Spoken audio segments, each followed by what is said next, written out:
أعوذ بالله من الشيطان الرجيم. بسم الله الرحمن الرحيم. ولقد كانوا عاهدوا الله من قبل لا يولون الأدبار وكان عهد الله مسؤولا. صدق اللہ العظیم. سورۃ الاحزاب آیت نمبر 15. اس سے پچھلی آیات میں ہم پڑھ چکے ہیں غزوہ احزاب کے دوران منافقین نے کس طرح سے ایک دوسرے کو جنگ میں شرکت سے روکا. وہ یا اہل یثرب، اے یثرب والو، اے مدینہ والو، لا مقام لکم، یہاں ٹھہرنے کا تمہارا کوئی سوال پیدا نہیں ہو سکتا، فرجیو، لوٹ جاؤ. اور کبھی کہتے تھے کچھ لوگ، وہ چاہتے تھے، جاتے تھے، کہتے تھے ان بیوتنا عورہ، کہ ہمارے گھر جو ہے وہ خطرے میں ہے، ہمیں اجازت دیجیے. رسول سے کہتے تھے ہمیں گھر جانے کی اجازت دیجیے، ہمارے گھر خطرے میں ہے. وما ہی بعورہ، حالانکہ وہ خطرے میں نہیں تھے. یہ نبی اکرم صلی اللہ علیہ وسلم کی ذمہ داری تھی، انہوں نے ان کا بندوبست کر رکھا تھا. لیکن یہ منافقین جان بوجھ کر محاذ جنگ سے بھاگنا چاہتے تھے، فرار اختیار کرنا چاہتے تھے. یہ اسی کا تذکرہ یہاں ان آیات میں ہو رہا ہے. اب فرمایا جا رہا ہے وَلَقَدْ كَانُوا عَاهَدُوا اللَّهَ، حالانکہ حقیقت یہ ہے کہ وہ عہد کر چکے تھے اللہ تعالیٰ سے، من قبل، اس سے پہلے، لا یولون الادبار، کہ وہ پیٹھ نہیں پھیریں گے. وہ غزوہ احزاب سے پہلے غزوہ احد کے موقع پہ ان سے یہ غلطی ہوئی تھی، وہ میدان جنگ سے انہوں نے فرار اختیار کیا تھا، بھاگے تھے. اس کے بعد انہیں شرمندگی ہوئی تھی اور پھر بار بار وہ عہد کرتے تھے اگر اب ہمیں موقع ملا اللہ کی راہ میں لڑنے کا تو ہم ڈٹ کر لڑیں گے، ہم جم کر لڑیں گے، ہم بھاگیں گے نہیں. کئی بار اللہ سے وعدہ کر چکے تھے وہ کہ ہم اب دکھائیں گے اپنے ایمان کی صداقت کو، کا ثبوت ہم دیں گے. لیکن جب غزوہ احزاب ہوا 5 ہجری میں، آپ سب جانتے ہیں شوال میں یہ ہوا تھا، تو وہاں وہ گھبرا گئے. انہیں یہ خیال تھا کہ شاید اللہ تعالیٰ اب ہمیں نہیں آزمائے گا. لیکن کچھ ہی عرصے کے بعد اللہ تعالیٰ نے پھر انہیں آزمایا خوفناک طریقے سے. تو کیا ہوا کہ وہ فرار اختیار کرنے کی کوشش کرنے لگے، بھاگنے کی کوشش کرنے لگے، کوئی اجازت لے کر اور کوئی یوں ہی ایک دوسرے کو اکساتے ہوئے.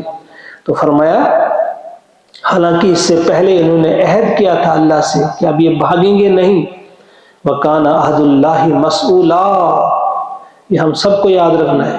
وَكَانَ عَهْدُ اللَّهِ، اور جو وعدہ بھی اللہ کے ساتھ کیا جائے گا، مسئولا، اس کے بارے میں پوچھ گچھ ہوگی، اس کے بارے میں سوال ہوگا. یہ کون سا عہد ہے؟ ہم میں سے ہر ایک نے عہد کیا ہے، اسے عہد الست کہتے ہیں. پہلا عہد وہی ہے. جب اللہ نے ہم سے پوچھا تھا کیا میں تمہارا رب نہیں ہوں، ہم نے کہا تھا ہاں. اس کا مطلب یہ ہے کہ جب ہم نے اللہ کو اپنا رب، اپنا اللہ مانا ہے، اب اللہ کا جو بھی حکم ہے ہم نے وہ قبول کرنا ہے اور دل کی خوشی کے ساتھ کرنا ہے، یہ دیکھے بغیر کہ اس میں ہمیں نقصان ہے بظاہر یا فائدہ ہے.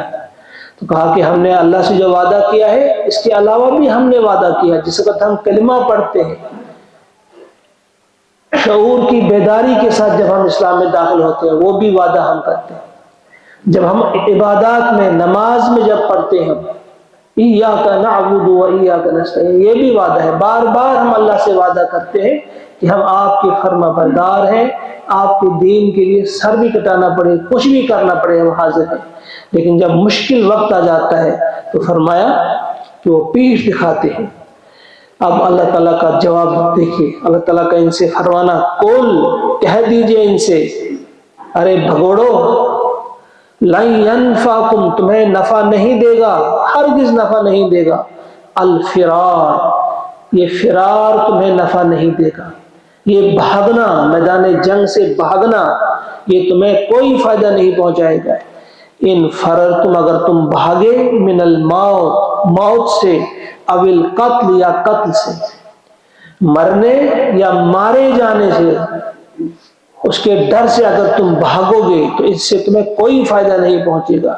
وَإِذًا، اور اگر پہنچے گا بھی، یعنی بظاہر ایک شخص دیکھتا ہے کہ شاید میں فلاں جگہ سے بھاگ گیا اس لیے میں بچ گیا، حالانکہ ابھی اس کی موت آئی ہوئی نہیں ہوتی ہے۔ فرمایا اگر فرض کرو، اگر ایسا ہوا بھی آپ موت سے اپنے آپ کو بچانے میں خود ہی کامیاب ہو گئے، لا تمتعون الا قلیلا، پھر بھی نہیں جی پاؤ گے زیادہ دیر، لا تمتعون، کوئی فائدہ تمہیں نہیں پہنچے گا، یعنی زندگی سے تم کوئی فائدہ حاصل نہیں کر سکتے ہو، الا قلیلا، تھوڑی دیر، یعنی تھوڑی دن کچھ اور جیو گے، بالآخر مرنا تو ہے، آنا تو ہے میرے پاس، لہذا جب موت ہے، اٹل ہے، تو پھر گھبرانا کیوں ہے موت سے؟ قل، کہہ دیجئے اے نبی صلی اللہ علیہ وسلم، کہہ دیئے ان سے، من ذا الذی یعصمکم من اللہ، کون ہے وہ جو تمہیں بچا سکتا ہے اللہ سے، ان اراد بکم سوءا، اگر اللہ چاہے تمہیں کوئی نقصان پہنچانا، یعنی اللہ تعالیٰ اگر تمہارے ساتھ تمہیں کوئی نقصان پہنچانا چاہے، یعنی تمہیں بیماری میں مبتلا کر دے، تمہیں کسی حادثے میں مبتلا کر دے، تمہیں مالی نقصان میں مبتلا کرنا چاہے، کون ہے جو اللہ کو روک سکتا ہے اس سے؟ او اراد بکم رحمہ، یا اگر اللہ چاہے تمہیں کوئی فائدہ پہنچانا، تمہیں کوئی رحمت پہنچانا، تمہیں کوئی فائدہ پہنچانا، مالی یا جانی یا عزت کے اعتبار سے تمہیں کوئی عزت کا مقام عطا کرنا چاہے، جب اللہ چاہے گا، کون اللہ کا ہاتھ روک سکتا ہے؟ کون اللہ کو روک سکتا ہے کہ نہیں اسے یہ فائدہ نہیں پہنچانا ہے؟ دیکھیں ان آیات کو جب ہم دیکھیں گے، جب ہم ان کو اپنی روح میں اتاریں گے، آپ کی کچھ اور ہی شخصیت کی تعمیر ہوگی۔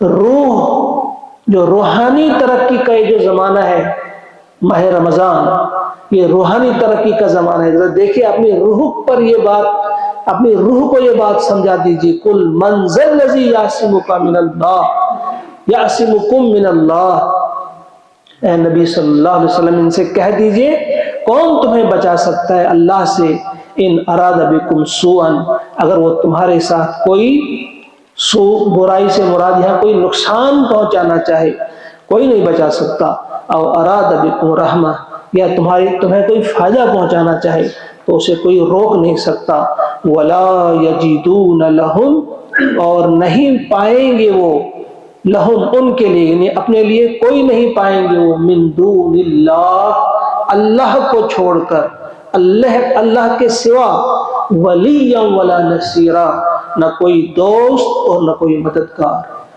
اللہ کے سوا کسی کو اپنا ولی سرپرست، دوست اور نصیر مددگار کو کہتے ہیں، نہ کوئی دوست ان کا اللہ کے سوا، نہ کوئی مددگار ہے۔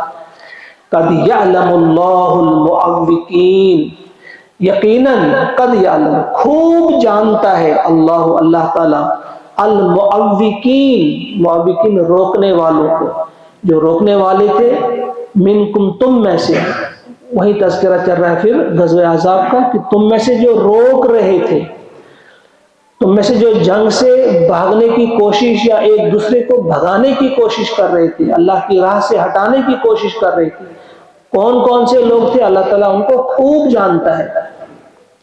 والقائلین، اور وہ کہنے والے تھے، جو کہتے تھے، کیا کہتے تھے؟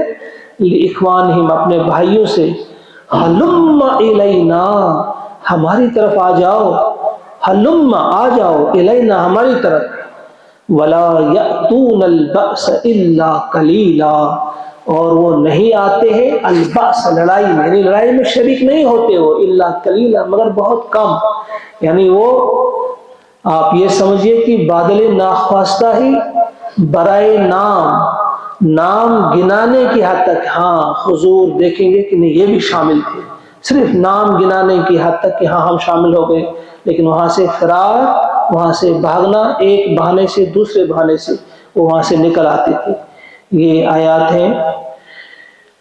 اللہ تعالی ہم سب کو قرآن کریم ٹھیک طرح سے پڑھنے اور اسے سمجھنے میں آسانی عطا فرمائے، اور سمجھ کر اس پر عمل کرنے کی بھی توفیق عطا فرمائے۔ ایک بار ان آیات کو ہم پھر سنیں گے۔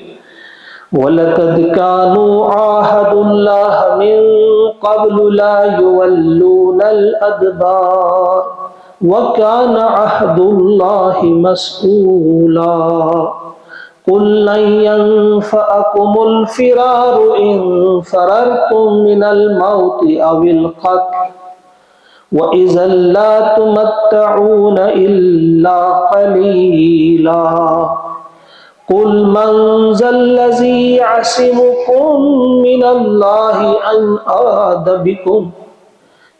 أَرَادَ بِكُمْ سُوءًا أَوْ أَرَادَ بِكُمْ رَحْمَةً وَلَا يَجِدُونَ لَهُم مِّن دُونِ اللَّهِ وَلِيًّا وَلَا نَصِيرًا قَدْ يَعْلَمُ اللَّهُ الْمُعَوِّقِينَ مِنكُمْ وَالْقَائِلِينَ لِإِخْوَانِهِمْ هَلُمَّ إِلَيْنَا وَلَا يَأْتُونَ الْبَأْسَ إِلَّا قَلِيلًا صدق اللہ العظیم۔ اللہم اجعل القرآن ربیع قلوبنا ونور ابصارنا وشفاء صدورنا وذهاب همومنا وغمومنا ربنا تقبل منا انك انت السميع العليم وآخر دعوانا ان الحمد للہ رب العالمین۔ السلام علیکم۔